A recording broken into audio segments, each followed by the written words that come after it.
ಮೌನ ಮತಿಸಿ ಉದ್ಭವಿಸುವ ಮಾತು ಜ್ಞಾನ ಸೃಷ್ಟಿ ಮಾಡುತ್ತದೆ.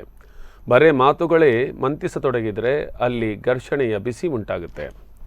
ಜ್ಞಾನದ ಬೆಳಕು ಉದ್ಭವಿಸುವುದಿಲ್ಲ. ಯಾವುದೇ ಕೃತಿ ತನ್ನಿಂದ ತಾನೇ ಆಪ್ತವಾಗಬೇಕಾದರೆ ಅಲ್ಲಿ ಬರವಣಿಗೆಯ ಶೈಲಿ ಪ್ರಮುಖ ಪಾತ್ರ ವಹಿಸುತ್ತೆ ಎಂದು ಮಂಗಳೂರು ವಿಶ್ವವಿದ್ಯಾನಿಲಯದ ಕುಲಪತಿ ಪ್ರೊಫೆಸರ್ PS ಎಡಬಡಿತಾಯ ಅಭಿಪ್ರಾಯಪಟ್ಟಿದ್ದಾರೆ.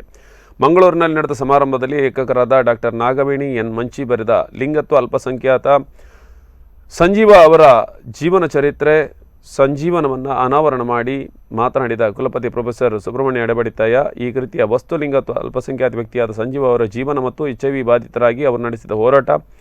ಇಂತಹ ಬರವಣಿಗೆ ಧೈರ್ಯ ಬೇಕಾಗುತ್ತೆ. ಈ ಕೃತಿಯಲ್ಲಿ ಬರುವ ಚಕ್ರತೀರ್ಥ ನದಿ ಸಂಜೀವರ ಜೀವನದ ಸಂಗ್ರಾಮದ ಸುಳಿಗಳನ್ನು ಸಂಕೇತಿಸುತ್ತೆ ಎಂದರು.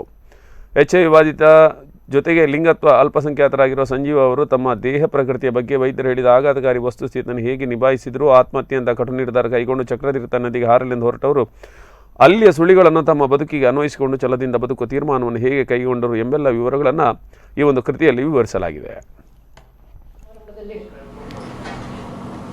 ನನ್ನವರ ಬಹಳ ಪರಿಚಯ ಯಾಕಂದ್ರೆ ಪುಸ್ತಕವನ್ನು ಬಹಳ ಚೆನ್ನಾಗಿ ಓದಿ ಬಂದು ಮಾತನಾಡ್ತಾರೆ. ನಾನು ಅದನ್ನು ಮಾಡಲಿದ್ದಾರೆ ಮಾನ್ಯ ಕುಲಪತಿಗಳು. ವೇದಿಕೆಯನ್ನು ಹಂಚಿಕೊಂಡಿರುವ ಗಣ್ಯರು ಕೂಡ